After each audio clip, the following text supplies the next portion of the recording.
in the night, your heart fills with dread. Probably a murderer who wants you dead. It could be a ghost, a demon, or worse. Perhaps you're the victim of a witch's curse. It's hopeless, you're doomed. You'd call a priest if you could. You'd rather just listen to who? Sinisterhood.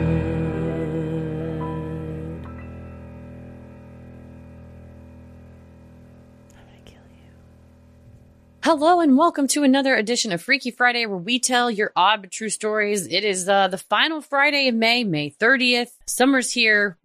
Turns out I have a peach tree in my backyard and I'm waiting for them to blossom. Yeah, there's these little green things and I took a picture and I searched what are these things, and they're little tiny peaches, and if the birds don't get them all, I will have a harvest. Well, you know, peaches are my favorite fruit, so I'm very excited about this new discovery. I was eyeballing it this morning and I was like, I think there's like at least 5 or 6 good ones. And then I think there's more in larger trees. My mom's theory is that a squirrel buried a peach pit, or somebody buried it, like, because I didn't bury it and it's never been there before. I mean, it's been a tree, but it's never had like fruit and stuff on it. So I'm ready for I don't it, baby. think a squirrel can convert a regular tree to a peach tree. No, I'm just saying, like, many years ago. I don't think anyone was like, I'm going to put a peach tree here. So this tree has been in your yard for a long time, but it's just now producing fruit. Yeah, or if it's produced it before, they ate it all off every year. It's just bigger. I haven't cut it back. Every year, the yard people or the tree folks would cut it like way back and like trim all the branches. And I just thought, fuck it, I'm not going to do that anymore. Let her rip, baby. And now I have fruit. So we had an apple tree in our backyard, but it like, for some reason, the apples weren't good. They were like tiny and green, but we never really ate them because I was like, I don't think these are eating apples. I don't know if all fruit that comes on trees is fruit to be consumed. I really don't know. I'm like, surely I can have this, but I'm protecting it. We'll see. If they don't ever turn peach color, then I'm not going to eat them. But in the meantime, there's like little soft, fuzzy green butts growing off of my tree. Nice. Well, I'm ready for it. Try those. Maybe you'll discover a new snack you love. Well, no tiny peaches in this episode, but we've got some other stuff going on. Jaw-dropping, several of them, and also very funny for one of them, which I'm very excited for everyone to hear. But this first one it really gives you some perspective of like, you could just be enjoying a pina colada and God knows what's happening. Very true. Well, I'm Christy. I'm Heather. And let's get freaky.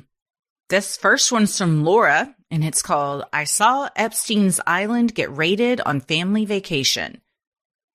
Hello, beautiful ladies. I love you and the pod. I have many stories to share, mainly paranormal, but I figured I'd share my only true crime story I have, the time I saw Epstein's Island get raided.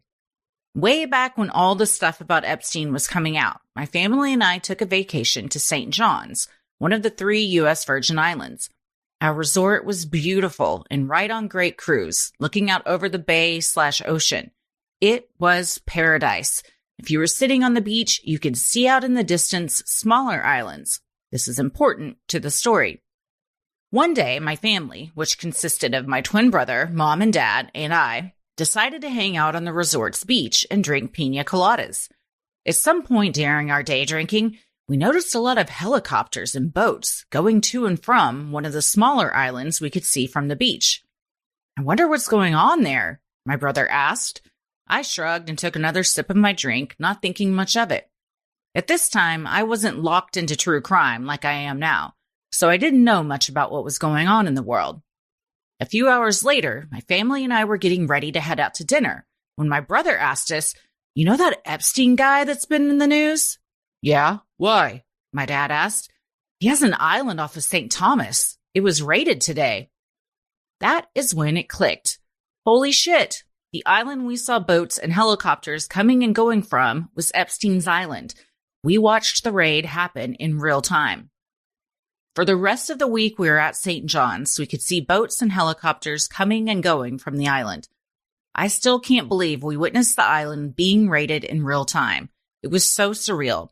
It's a little unnerving to think we were so close to such an evil place. I have many more stories to tell, like the time I saw a full-body apparition walk out of my parents' bathroom towards me, or how I may have seen the ghost of Bigfoot. But those tales are for another day. I also attached a photo of one of the many feral donkeys that roam the island.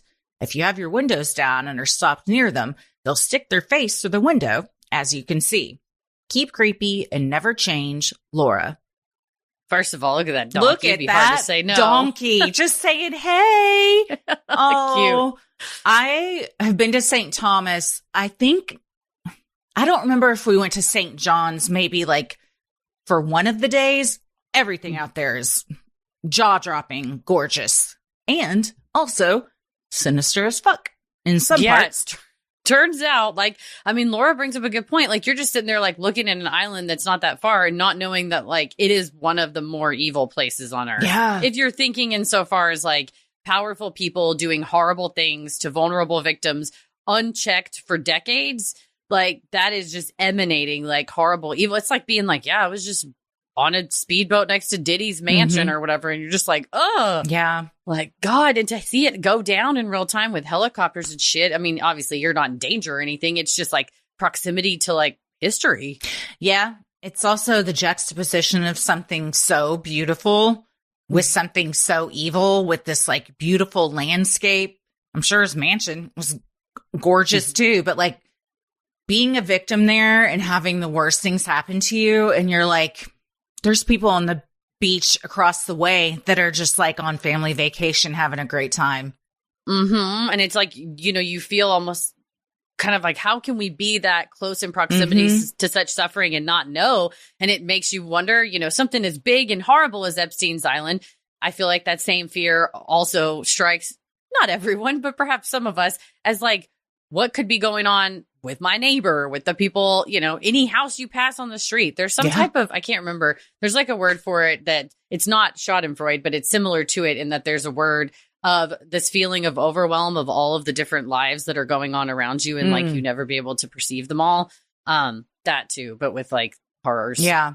There's a word that is the same, but it's when you are too aware of yourself and you like perceive yourself as being too much of a person, if that makes sense. Do you ever just look in the mirror and you're like, what the fuck am I?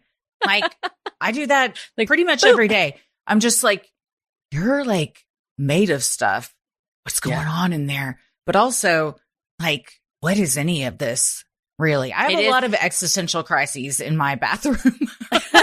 I think that I just did one of the Nike Run Club runs that has Andy Pettycombe from Headspace, and he's a Tibetan Buddhist monk, and it was called The Whole Run, and it was like a lot about like mind body integration, and I'm just like you said, having an existential crisis, because he's like, all of you, even the part of you that's thinking down to the part of you that's like touching the ground, like it's all one thing. And I was like, the gray squishy thing that sends electrical currents around the pink squishy things is making my feet, the bones, and like you said, where you're just like, this is all component parts. It doesn't make sense.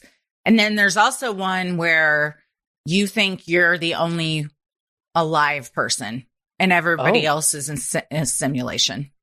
Damn. I don't remember the words for either of these, but I recently read about people feeling like this.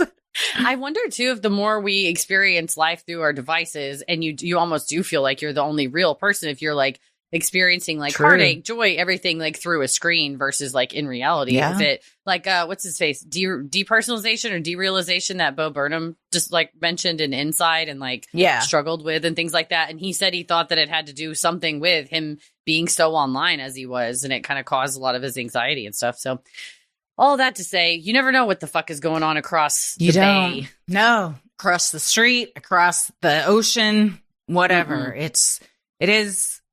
Like you said, it's jarring to think such evil is taking place all over the place when we're just sitting here. That gets to me a lot too. I'm telling you, I think about, this is why I go to therapy weekly. I'm on multiple medication, but I think all the time, like, we're just here talking, but on the other side of the globe, like, people are being bombed as we speak, and there's war happening. And even in our own city, there's like crime occurring. And it's a lot of times when we're out on the porch, because sirens are every night.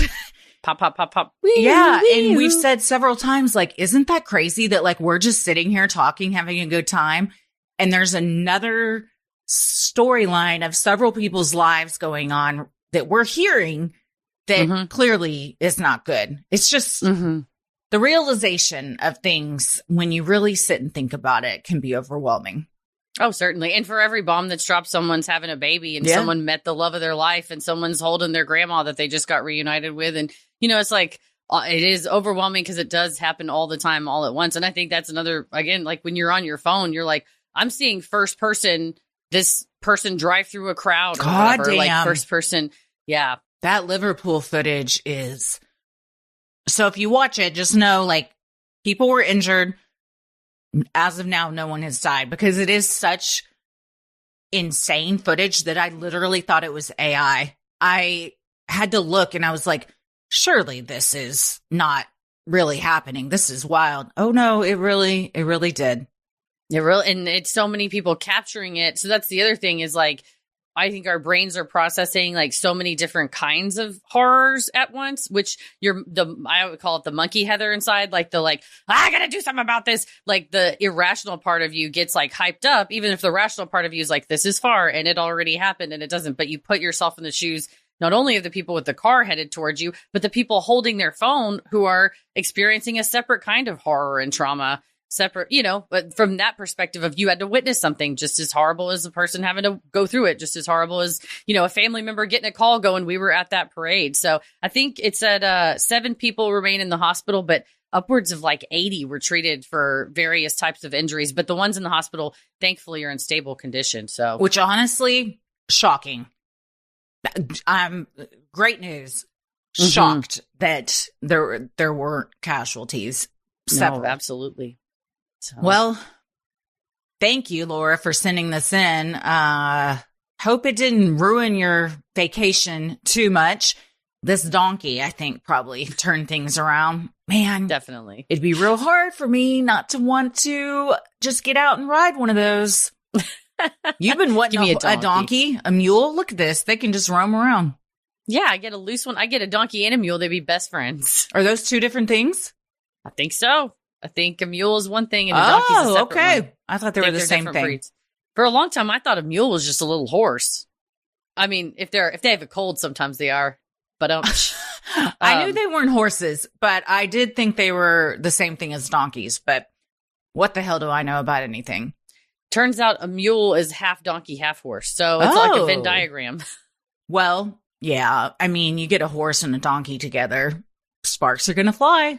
You can't help it. We're similar, but different. Like, exactly. What do you got over there? What have I got? And then all of a sudden they're like, well, we got a mule. You get the with the and all of a sudden you get, I want mule, donkey, and horse. I think they could have workshopped that name a little better. Yeah. Why don't we have a Doors? Why don't we have a honky?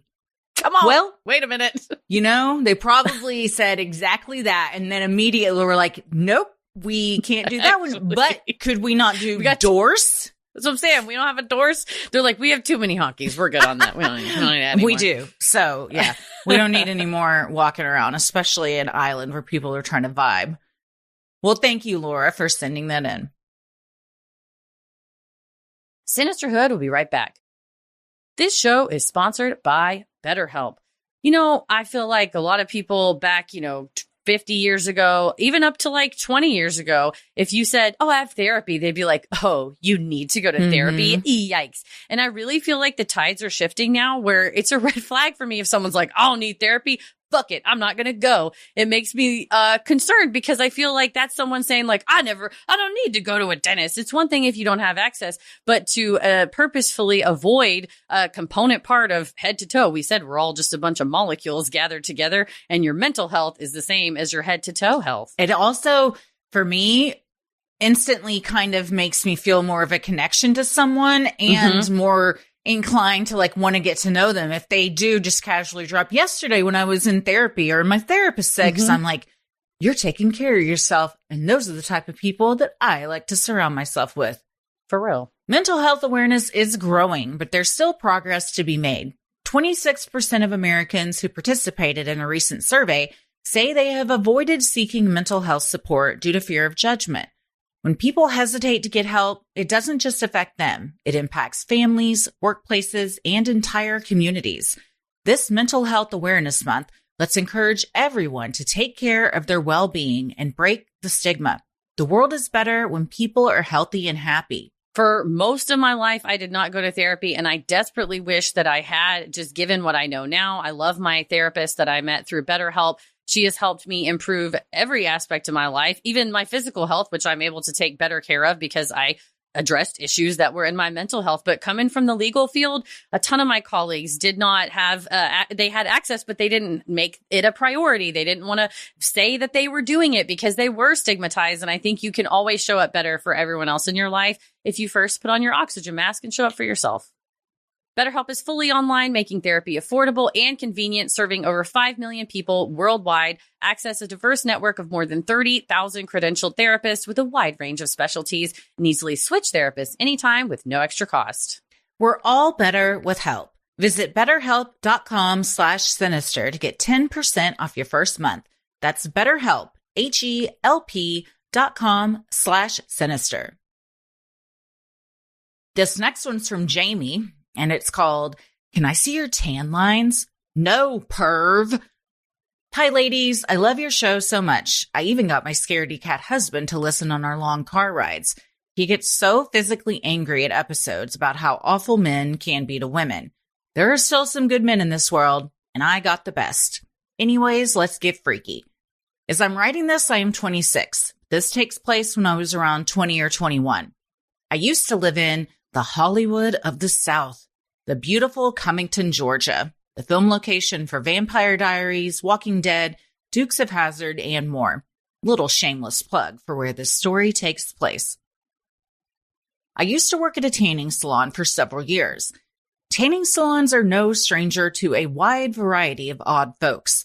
You never know what to expect, whether it's someone walking out naked because their bed didn't turn on, peeing in the trash cans, or one time, someone literally took a crap on the floor in a room. That is a crime in itself. One day I was at our main location when the phone rang. It was a man on the other side. He was super friendly sounding, almost overly nice. At first, he seemed to just be inquiring about tanning. He was asking questions like, "What do you wear in the bed?" Sounds odd, but it's a normal question. I told him, "The rooms are private and we clean after each person, so it's up to your discretion what you wear." He asked if we have the little stickers to track your tan, then asked if I use them. Remember this for later in the story. He then began telling me he wanted to get a membership for him and his wife. Followed up with "Well, let me describe us to you. My wife is short, olive skin, long dark hair, and fit. I'm tall, dark hair, and muscular. Sounds nice, right?" Sure, dude. At this point, I was just annoyed he was on the phone so long when I was working alone on a very busy day. As he continued talking, I could hear in the background, clear as day, sex noises, moaning. I don't know if he was watching porn or what, but I was very uncomfortable. I asked if I could put him on hold and muted the phone. The ladies at my front desk could tell by my face something was wrong. I explained, and to their horror, they told me to hang up, so I did. Probably a year went by, and I was working full-time at our other, smaller location. I had worked there for so long at that point, I knew almost everyone by full name and knew their favorite bed.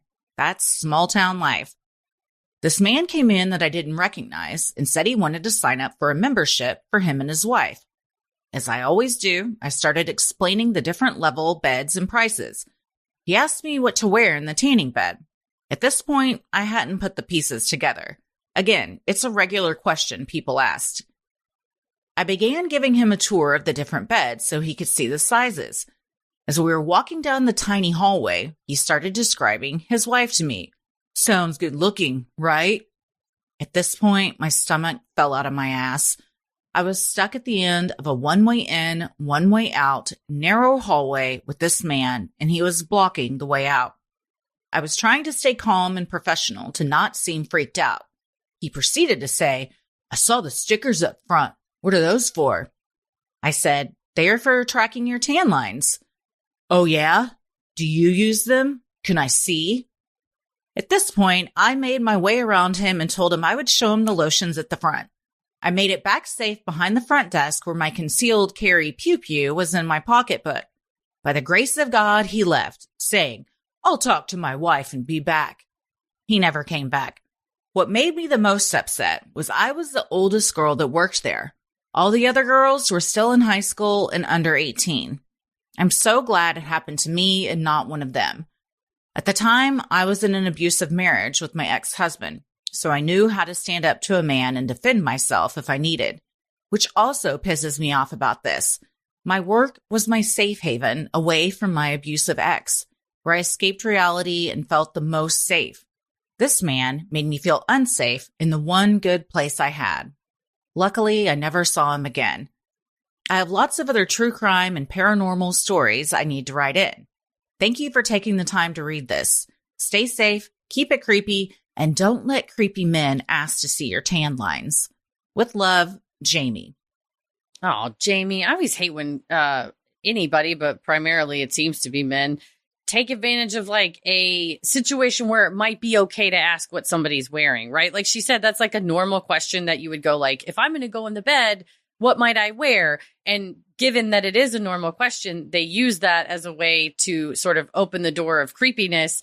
And again, like Jamie said, initially, you're just like, oh, yeah, people ask, what do you wear all the time? And they do that to get you a little bit more comfortable. And then all of a sudden it's like, my wife is fit with olive skin and long hair. Watching porn in the background is quite a choice. We have gotten so many stories from people that work in tanning salons. Y'all are having to deal with a lot. Yeah, not only. So many people have told us people pee in the trash cans, they shit in the trash cans, they come out naked, they're just inappropriate in these ways. It's a weird industry, it seems. People take advantage, I think, of the fact that it's like kind of intimate in a way because like, you know, you are going to be taking your clothes off. The tan stickers that you put on, him asking to see them and stuff. This guy, gross. Sounds like his thing was going around to different tanning salons and seeing how much he could get out of whoever was working. Right, like poke around and see. Yeah, you're right. Like the idea of having that going on the background while you're calling, that takes it from like, I'm not unreasonable. This is clearly a pervert. But I cannot imagine that feeling you had, Jamie, when you were backed into quite literally the end of the hallway in a corner and then the sound of sounds good, right? And you're like, that's from the call from the other location. Oh, shit. And for his part, there's who knows if he knew it was her, the same one that answered the phone versus not. I think he's just a pervert that does it to anybody. But what fucking luck that you happen to be blocked in with this dude that you already hung up on. Have dealt with a year later, too. Yeah. Clearly, in that year, things did not change for him. In fact, no, he's perhaps he escalated. It sounds like it because before he was calling and now he's physically there. And it's like, what comes next after you physically being there? Yeah. Yeah. Never be afraid to call and report something because if all of a sudden they got a bunch of calls from people that work at tanning salons, they're like, oh, this guy's like, it's like the McDonald's guy who's calling and, it's like a whole thing. And maybe there's something people could do about it. By people, I mean the law enforcement. Right. We hope. Well, it makes me think of that video you showed me of that Ring doorbell in North Hollywood. The woman posted that a guy is trying desperately to open her door. He knocks and then puts his thumb over it. And it just shows a person that's like confident, forceful. And again, it's kind of like this guy where it's like he's not. I would argue with the man in North Hollywood. He is breaking the law. It's trespass if someone says, please leave and you don't. But it's this confident, I don't really care about any boundaries. There's a dog barking, the woman saying, please leave. And the man in the TikTok video is just aggressively trying to get into this door. It's the same with this of like, this is obviously not appropriate for a social setting, but it's like the type of person that completely like eschews those norms. You're like, God, what else are they willing to fucking do? Don't want to find out. Not at all. When I went to tanning salons back in the day, there are some interesting odd ducks that frequent them and a lot of real assholes too. I mean, I would just see them be like assholes. Never to me directly, but just a lot of entitlement and like I don't know. They're just weirdos. I mean, there was also normal people like myself, perhaps, that just wanted to get a fucking tan, which never happened because I'm a vampire. But other people, like this guy once brought the front desk girls like pizza, like a full pizza. And then they didn't let him like jump the line. He was like, I just brought you a pizza. Bitch, I didn't ask for this pizza. So, okay, thank you. But you can't expect that because you gave it to me, I'm going to like let you jump ahead of 20 people. He's like, I decided this was quid pro quo and you accepted the pizza. It's like, we didn't know the terms when we took this. I didn't know there were strings attached to my pizza. I would have said no. He just thought, oh, I did something nice for these women, therefore they owe me. Mm-hmm. Every time. Well, beware the pizza as well. It sounds like you never know. Sinisterhood will be right back. Well, this next one's from Michelle, and it's called My Fight, Flight, or Freeze Reaction is Broken. Hello, Christy and Heather. I won't get into the nitty-gritty of how much I love the two of you in your pod because it goes without saying. Listening to the Freaky Friday of the fight, flight, or freeze and how we all freeze, and listening to other stories about fight, flight, or freeze, I wanted to share my own story. I moved to the Portland, Oregon area almost 4 years ago, in July of 2021. Over Labor Day weekend of that year, I was close to downtown in the middle of the afternoon, walking from Pals Bookstore back to my car a few blocks away. About a block from the store, there was a lot of commotion outside a restaurant across the street. I was approaching the intersection, and 3 men were leaving the restaurant as a couple guys who I presume worked there loudly told them, "Get the fuck out!" They crossed the street to my side of the street, and at the corner, about 10 feet in front of me, time seemed to slow to a crawl. My hands flew to my ears to cover them from the incredibly loud sound I was hearing. I turned my head slightly to look at the closest man, who was pointing a gun at the restaurant and had just shot 3 times into it. He and the other 2 men then got into an SUV and sped away. As this was happening, I just continued walking down the sidewalk. That's right, I didn't react. I didn't freeze, I didn't run, I didn't fight, I didn't attempt to take photos of the man or car. I simply walked away. A few blocks away, I turned a corner and called 911 to report the incident. Y'all, I was on hold for an hour. I believe others also called to report it because I heard sirens as I was talking to 911, but figured I should report it also as an eyewitness to the shooter. Dispatch asked if I would be able to identify the shooter, and I had to tell her that no, I couldn't. I understand now how unreliable eyewitness accounts can be. I was literal feet away from this man and the vehicle, but could not pick either out from a lineup if my life depended on it.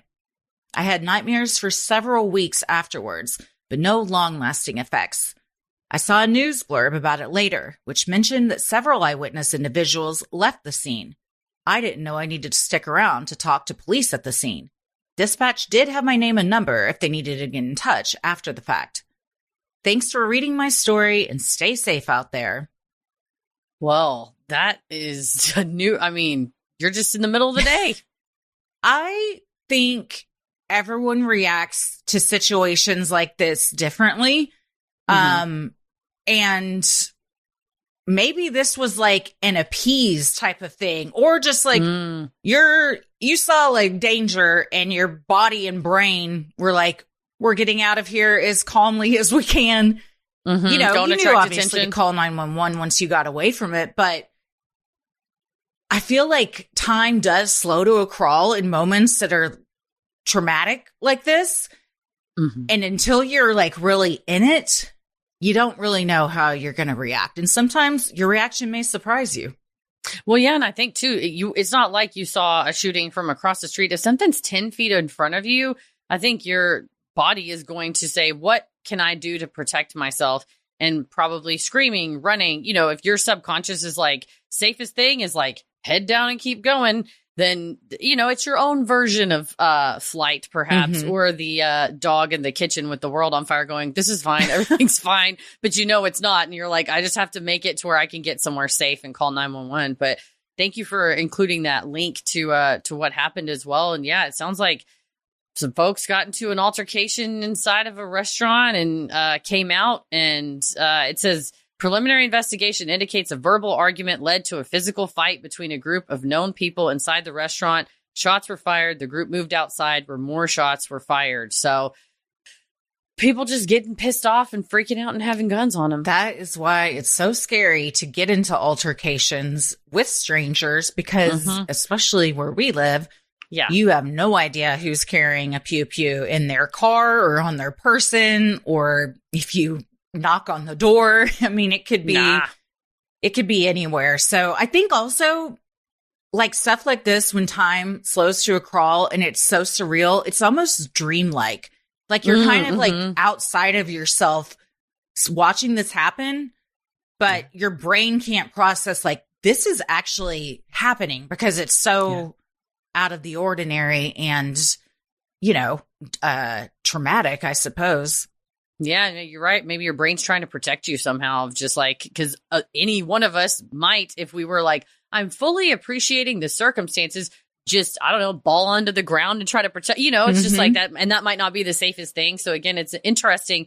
Like we said, we're just a collection of all these molecules of pieces and everything works together that you're like, well, in retrospect, I probably would have done this, but I guess it's good I did that at the time and it just kicked in. So I'm glad you're staying safe out there, Michelle. And it's just your own version of. Was Pals Bookstore the one we went to when we were there? Oh, I love Pals Bookstore. The huge one that was like, it's pretty big. Yeah. 2-story. I can't remember. Perhaps there is a second story. I just remember it's big and long, and I found a lot of good stuff and got I believe I got a George Saunders book about him like analyzing Russian literature. Full disclosure, I haven't read it yet, but I did. I seem to recall it was on the corner. It was huge, and there was an upstairs, and I went upstairs because that I think was where like the witchy section was. Hell yeah! And I spent a lot of time. What's that up there? And then when we were wandering, maybe I am. That is, and we walked like it went way back. And there were like windows on the second floor. It was it was really big. Anyway, big stuff. Well, it's a shame your bookstore day got wrecked. Yeah. Well, I'm glad you're safe. And thank you for sending that in. This next one is from Amanda. And the subject line is A Ladybug from Beyond. 2024 was a hectic year for me. I got divorced, sold the house I'd lived in for a decade. And in May, I moved across the country from Arizona to South Carolina. As I was settling into my new surroundings, I got a text from my mom's friend. My mom had been visiting her in Ohio and had to go to the emergency room for chest pain. My mom ended up getting a stent replaced as the previous one had collapsed, but she was otherwise recovering in ICU and stable. Maybe it was due to my 15 years of working in the CVICU and cath lab that left me desensitized in a way, but I was not overly concerned about her recovery. She'd done this before, she was stable, she was recovering well. A few hours later, her friend called to tell me that something was wrong when they were working on my mom. Apparently, she'd been sitting up in bed, talking to her friend and the nurse, and out of nowhere asked, "Am I dying?" and went into cardiac arrest. I got a call from her doctor later telling me that they were unable to save my mom. It was weird for me to process. I remember cooking dinner while all of this was happening, and when the doctor called me to tell me my mom had passed, I hung up and continued cooking dinner for about 30 minutes. When my boyfriend came downstairs to check on me, I didn't say anything. Finally, I calmly told him my mom had died. It's all so surreal to recall. Not a religious or spiritual person, I had always told my parents to haunt me when they died so I could know there's an afterlife. Well, not exactly a haunting, but a few days after my mom died, I was cleaning my gas stove, and one of the burners was a ladybug. How strange. How did it get there? Truly bizarre spot to find anything, let alone an alive ladybug. Seeing the ladybug made me break down. Is it my mom? Is this a sign, or is this just a normal happening in the South? I picked up the ladybug and took it outside and put it on a rock in the grass. About 2 weeks later, there was another fucking ladybug, this time on the ceiling in my kitchen. It stayed in the same spot for about 3 days, and then one day it was just gone. It's still pretty puzzling. Is this normal or a sign from my mom? I haven't seen any ladybugs in my house since. My days of CVICU are long behind me, and now I'm a therapist. I don't always take the time to process my own feelings, but writing this down helped me so much. I've been feeling all the feels lately after the first Mother's Day without my mom.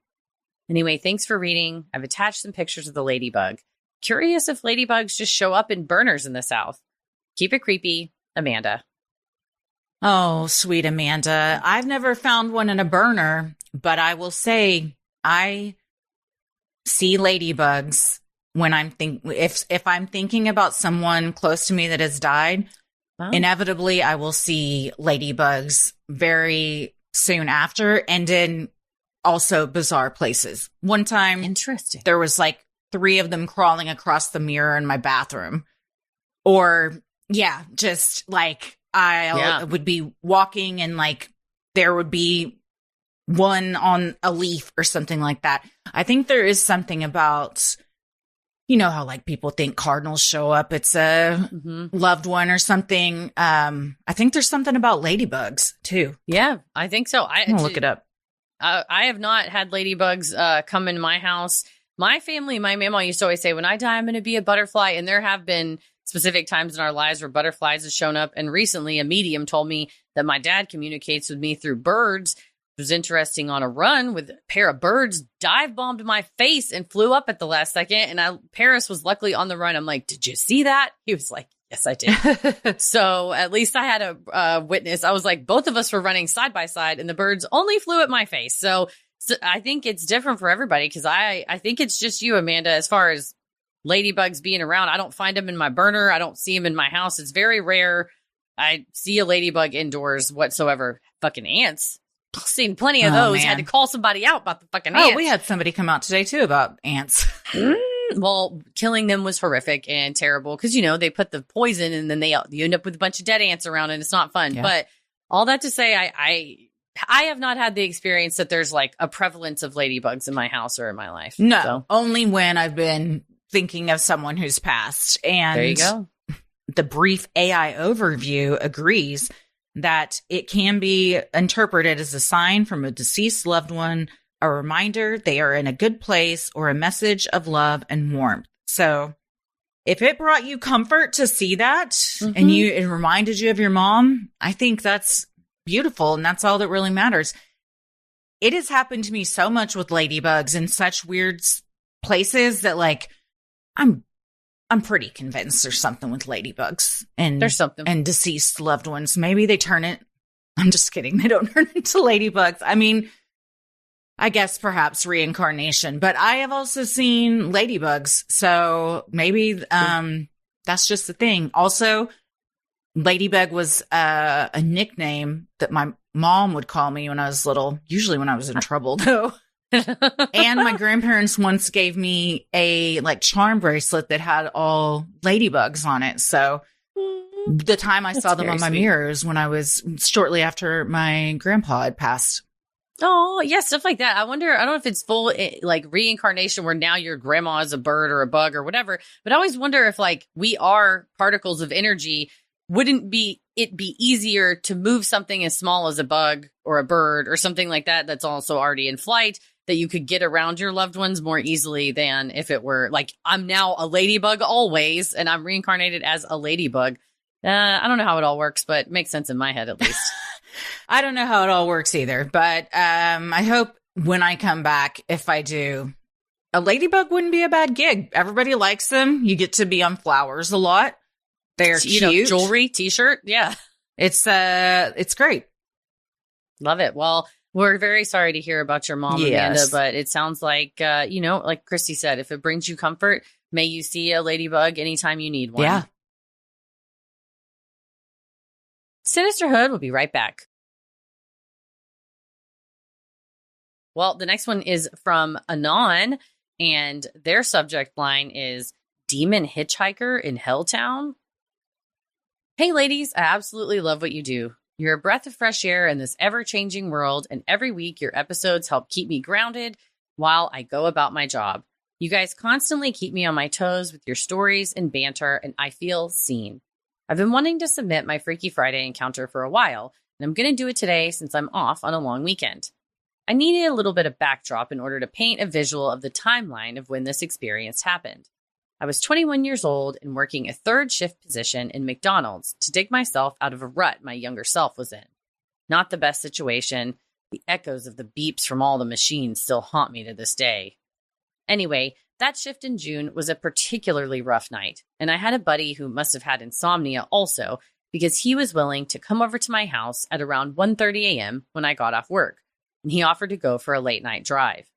This was one of my closest friends at this time in my life, so I was absolutely down with this refreshing concept of late night drive and chats. So I got into his car, and he looked at me with a smirk on his face and said, "Have you ever heard of Helltown?" I replied that I absolutely had not, and he proceeded to give me the lore about this town in Peninsula, Ohio, that, seeming to be cursed, there's a lot of lore around. Some people believe that it was a government experiment gone wrong. Others believe that there's a demon haunting the woods, but the whole town has been abandoned, essentially, with anything new being built around it. Local police have also restricted access to certain roads and entryways into the abandoned town that lies within Peninsula. Apparently, a few teenagers were attacked there when they were exploring the abandoned town. One of them died under uncertain circumstance. Rest in peace to the victim. Safe to say, there's lots of mysteriousness around it. Would definitely love for you guys to do an episode on it, but back to the story. My friend filled me in on the spooky details, and I love a good cryptic experience, so I was absolutely down to head to a haunted town at close to 2 a.m. What was wrong with me? Anyway, here is where things got weird. We were driving, and all of a sudden, we found ourselves discussing some really dark topics. We were being vulnerable with each other, you know those kind of nights, expressing topics usually associated with trigger warnings like drug use or suicide of lost loved ones and how that personally affected our lives. I didn't notice, but it happened to be shortly after 3 a.m. I realized that now, looking back, we might have unintentionally made a portal of low energy. As we were passing this particular back road, there was a forest on the right side and an open field on the left. On the forest side, out of the corner of our eye, we witnessed something standing over the solid line on the side of the road before those rough warning lines start, warning you're about to swerve off the road. There was a massive cloaked figure. It was like 6 foot tall. I didn't clock at the time the reality of what I saw. My friend and I were both unusually calm, which was out of character. We both moved on like nothing happened, but he had to swerve not to hit it. My friend looked at me, and I looked at him. He asked, "Did you see that?" And I said, "Yeah." And we just kept on driving. In reality, I know myself, and I would have freaked out if I were to see something like that. But in the moment, I was calm, almost trance-like. We got home safe and sound, and the next day, I asked him to draw out what he saw. I was also going to draw what I saw. We weren't supposed to look, so when I unfolded the papers of both our drawings and realized that we both created what looked like a cloaked figure with a deer skull, I was floored. I was very, very new into the concept of craft and spirituality when all this happened, but let's just say this experience really bolstered my faith when it comes to some type of higher power and some type of rules with the supernatural. I believe that this creature attached itself to my friend. I'm keeping him anonymous because this was a few years ago and we've grown apart. But after that day, he started calling me a lot more often, and I would hear in the background the most unusual things. One time, a water compressor turned itself on in the back of the FaceTime call. When I was over at his house, I witnessed things being knocked off a shelf and lights flickering. He would call me terrified, saying there was a demon watching him from around the corners, and he would imitate how it would watch him. He felt taunted by this figure at that point. I reached out to this girl I knew on Facebook that was part of this ghost investigation team. I know it sounds like a movie, but I didn't know what to do. My friend was stressed out. I've never heard a grown man scream until this experience, but he was straight up cussing this figure out, and I kept telling him, "You're going to make it worse," and mad. The Ghostbusters girl came over to my apartment and dropped off a Bible and some holy water and told me to start documenting as much as I could, and she would contact her team and get more advice. Because my friend was living with his grandfather at the time, we couldn't exactly explain to his grandfather, "Hey, we think we brought home a hitchhiking demon to your house. We need to have these strangers from Facebook come in with all this equipment to investigate." So we were never able to get the evidence. But when I gave my friend a steel cross necklace and he told me it got ripped off his neck during the night, and he came over with a red blotch where the cross would have rested on his chest, I knew that this shit was fucked up. So went to my nearest metaphysical shop, stubborn as hell, and got the most powerful bundle that my uneducated self knew of, which was dragon's blood at the time, and told him to meet me in a parking lot across from my apartment and that I was going to do what I could. Side note, I do not advise anybody ever to do this. I was young. I was stupid. I'm grateful that I'm walking away unscathed from this experience, but I would never advise anybody to ever try to do spiritual cleansing rituals without their research and without advice from professionals. I had my dab rig blowtorch, a bundle of sage, a Bible, and some holy water. And like a movie scenic effect, it started pouring on us. Like those type of summer storms where you look like you stepped under a waterfall after 5 minutes outside type pouring. Thank goodness I had my rig. It made sure that the sage stayed lit. I prayed harder than I ever had for somebody in that moment. When we got back to my apartment, after I was done, my friend fell right asleep. So I figured everything was okay. I guess it was because we never really had any other experiences after that. I'm not an expert. I don't know what I did. Sometimes I feel like this whole experience was just a crazy dream, but it was real. I wish I had taken evidence at the time, but I honestly burned those drawings and the image of a deer skull always sends chills up my spine now. Thank you for everything you do. And if you end up reading this on the show, I want to give a shout out to everyone who feels like this timeline is insane and we're all questioning how we got here. I love you. I see you. We're going to get through this together one way or another. Well. Have you ever heard of Helltown? Helltown? And you're like, let's fucking go. Oh, yeah. You asked what was wrong with you? Nothing. I would have done this exact same thing. I would be trying to go to Helltown anytime somebody wanted to go. You get a punch card. Absolutely. I have a theory. Yeah. And I don't want to dampen the mysteriousness that perhaps surrounds this. I'm just wondering, Anan, could this have been an elaborate prank your friend pulled off? Since they suggested Helltown and a drive, and, you know, if there was a third person involved and they're like, just stand on the side of the road with this deer skull and this cloak. Mm-hmm. I would hope that that wasn't the case, because it seems like you were pretty upset about it too. If it was, A+ committing to the bit on your friend's part of coming over with a red splotch on their chest and having things turn on and it cussing out the demon. But I don't know, maybe what you did really did clear it up. Maybe it was all a massive hoax. Or maybe, I don't know. What's the third option? I'm not sure. I was going to say, in my day, if you were out driving on a road at night and you see someone in a cloak, this is satanic panic. You're like, it's devil worshippers out there, which probably just means people out either practicing their own thing and or doing drugs out of deer skulls. Deer skulls are so creepy, though. Antlers, any skulls, any animal skull, but the antlers do it. Whenever they show, I feel like that's a common, they're like creepy trope in things of like animal skulls and, you know, eyes wide shut type of shit. Like evil looking, and it looks, because of the nature of the shape of it, it looks like demonic. Yeah, I'm not sure if it was a prank or what. So I hope it was, for your sake, I hope it was. But if it's not, it sounds like you got rid of it. I think I also need to go to Peninsula, Ohio. If you live there, you're from around this area, and you have any experiences in Helltown, let us know. And also, surely that's not what it was originally called. Because if so, you kind of invited the demons in. They're like, why did the floor fell out from underneath the church in Helltown? That's so weird. That's it's so like, strange. I have a couple ideas. Yeah, I mean, I'm down to hear some behind the scenes, like people who've snuck in behind the barricades. Don't go and do that if you haven't already. But if you've made these choices in the past, I'm happy to hear about it. I told you, Simon announced at dinner the other night, he wants to go to Ohio because that's where the grass man lives. This is a cryptid out of a book he loves. So maybe we just do like a road trip around Ohio and hit some spots. We could go back to the state reformatory. I'm down to find the grass man anytime. Yeah. Wasn't that also the gates of hell? God, Ohio's got a bunch of shit going on there. Oh, yeah, they got all kinds of good stuff there. The cheese barn, too. There's many things to see. First experience with Tim Hortons, I believe, was Ohio.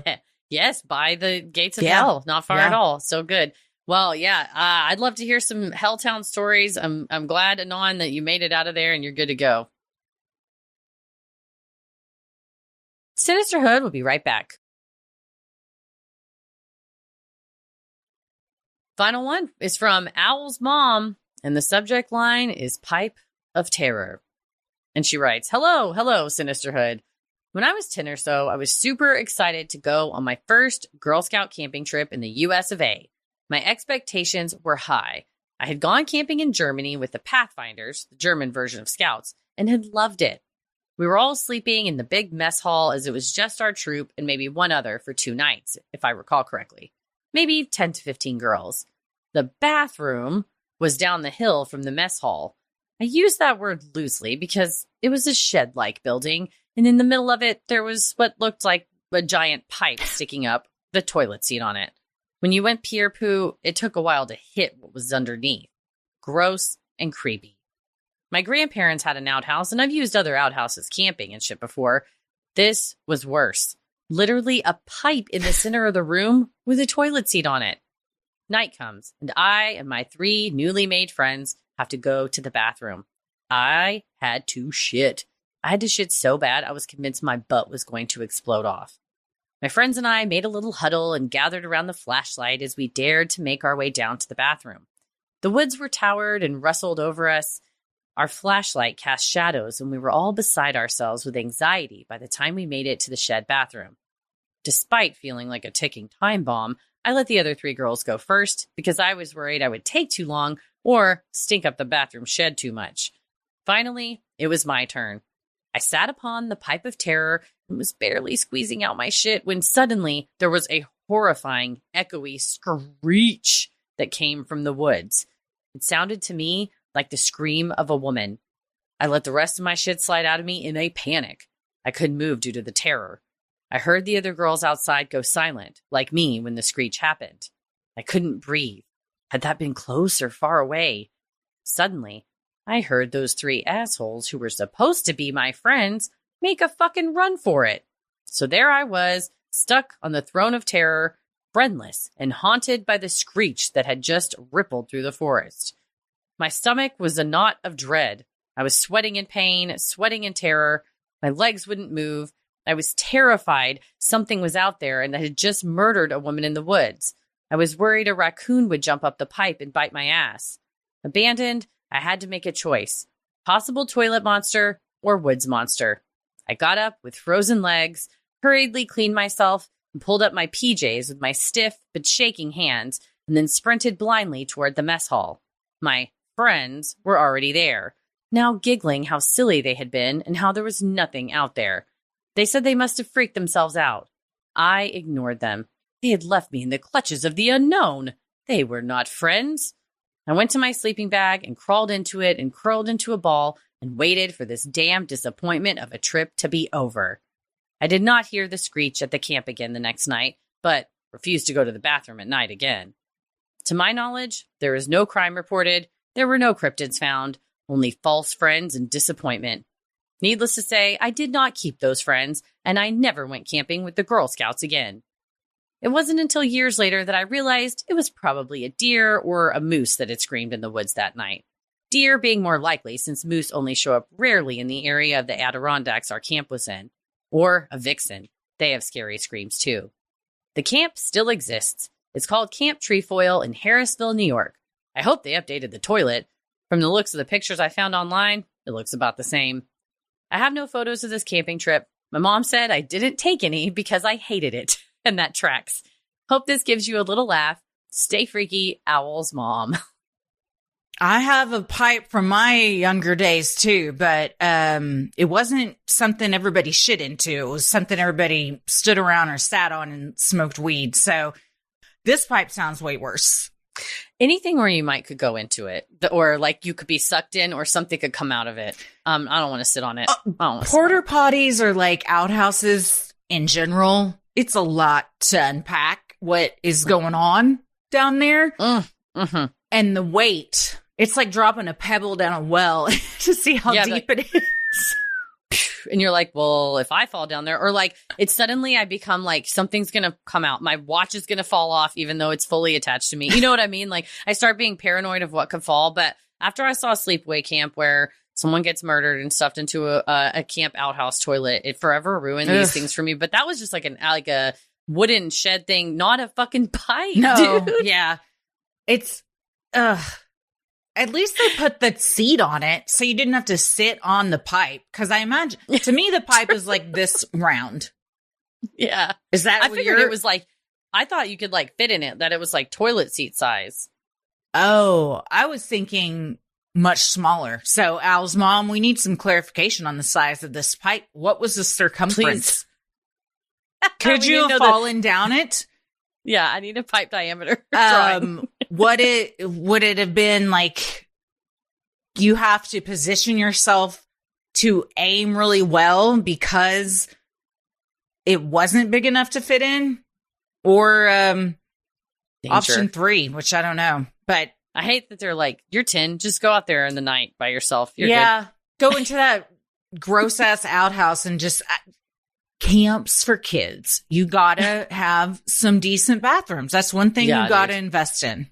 Mm-hmm. I'm not as much anymore, but when I was a kid, the times that I would have to be like, you know, you wake yourself up and almost freak yourself out. And now you're like, oh my God, I have to go to the bathroom now. And it's going to happen. If you have a bunch of kids all together, they're going to get up in the night. So better not to let them traipse around outdoors. Didn't you also have a pipe in your backyard that you shit in? Oh, yeah. I did. That was early on. My mom said before I was potty trained, I was housebroken because I would just pull my diaper off and go shit down the pipe in the backyard. Maybe you'd like this then. Yeah, you're welcome, guys. That one was small. It was about yay big. It wasn't like, it was like the size of like a big Yeti cup. Like, I mean, it went all the way down to the street. That's what I'm kind of envisioning this is. But goddamn, if it's a person-sized pipe that you could fall down, then this is even more scary and haunting than I originally thought. Yeah, that's my own fears and terrors in my head. But Al's mom, we eagerly await your drawing, your diagram and design for us. I Googled this camp. I couldn't specifically find pictures of the toilet, but anyone in Harrisville, New York, if you or the surrounding areas, if you've been there and you know about the pipe of terror, please let us know. Yeah. And as for what screamed in the woods, maybe it was whatever's on the other end of that pipe and you were shitting on it and it was like, no! You heard the echoes come up through the pipe. Shit does just scream out in the woods though. Like I get usually it's animals, but the amount of TikToks I've seen of moose screaming or something or foxes, if you didn't know those animals made that sound, you would think somebody was being brutally murdered in the woods. The fox is always like, are you okay? Because the fox is just like, ah! So, yeah, it does sound like a full attack for sure. So, goddamn, Al's mom. Well, send us your drawing for sure. Please send us a drawing. We'll make sure to post it on socials when we do. Well, thank you to everyone that sent in your Freaky Friday stories. If you have an odd but true story, maybe you've encountered Bigfoot, you've seen a UFO, you had a brush with true crime, or you felt the presence of an otherworldly being, send them in at sinisterhood.com/Freaky Friday.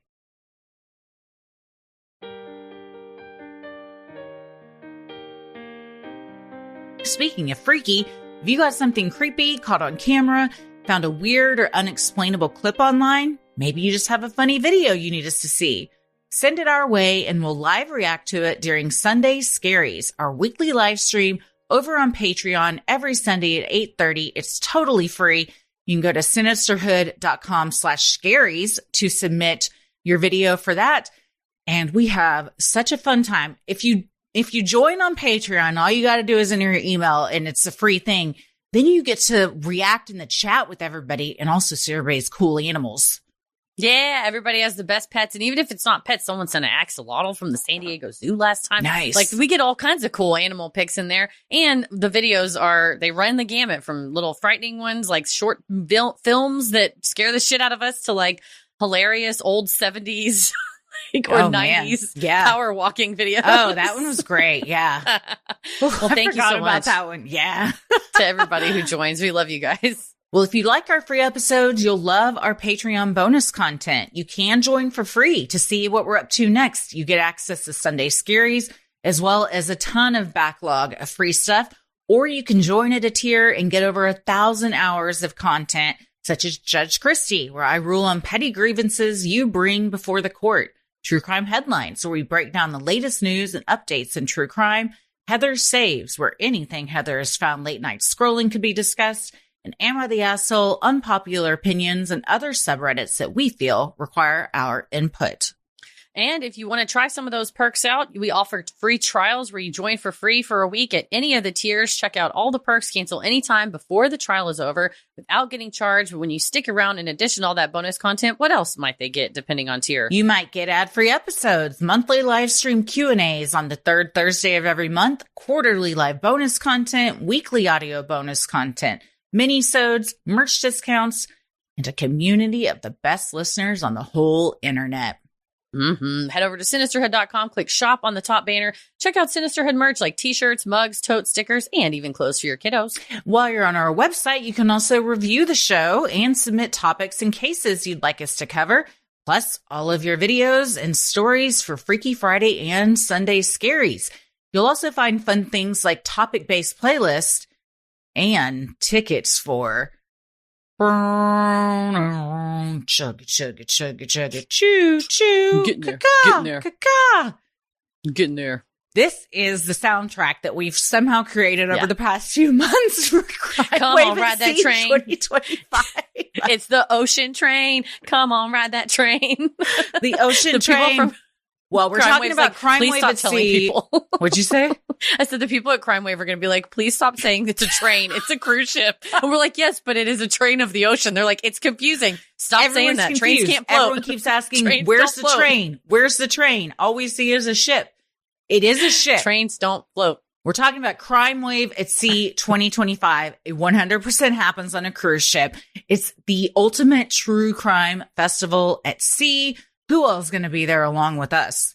Well, it's going to be us. It's going to be you, the listener, and all your true crime besties, as well as Henry and Ed from last podcast, the folks from True Crime Campfire, the ones from Scared to Death. It's going to be a hoot, a blast, and a hootenanny, if I may say so, because in addition to all of the usual cruise badassery that you get to do with eat, drink, dance, go on excursions, stop at islands, we're going to go right through the Bermuda Triangle. So we're going to definitely see another dimension. Yeah. I can't guarantee an unidentified submersible object, but I can't not say it's going to happen. Mm-hmm.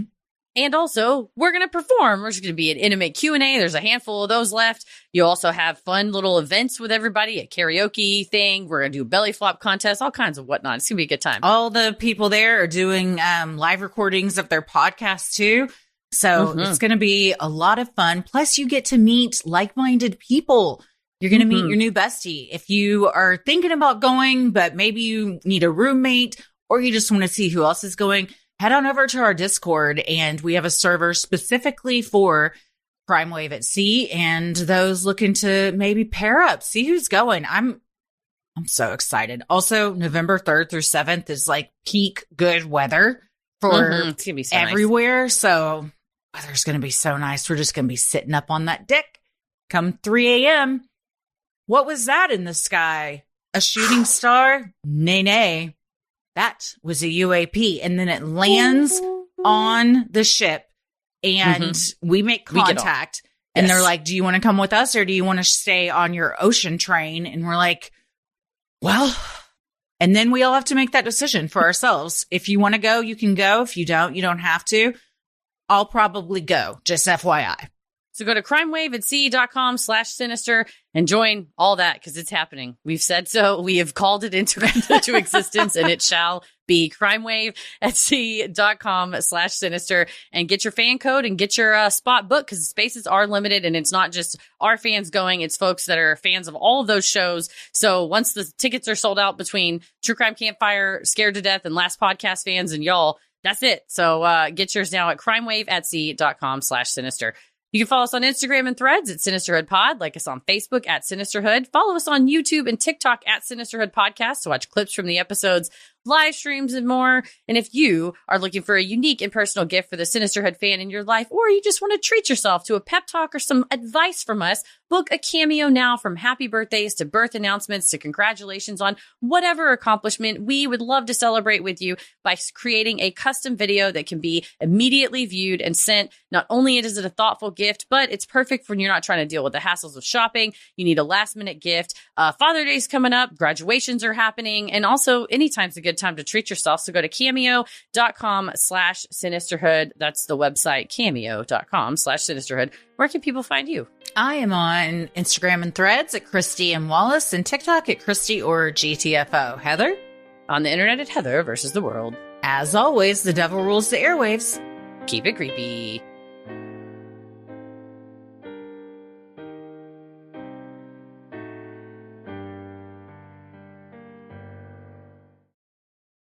Say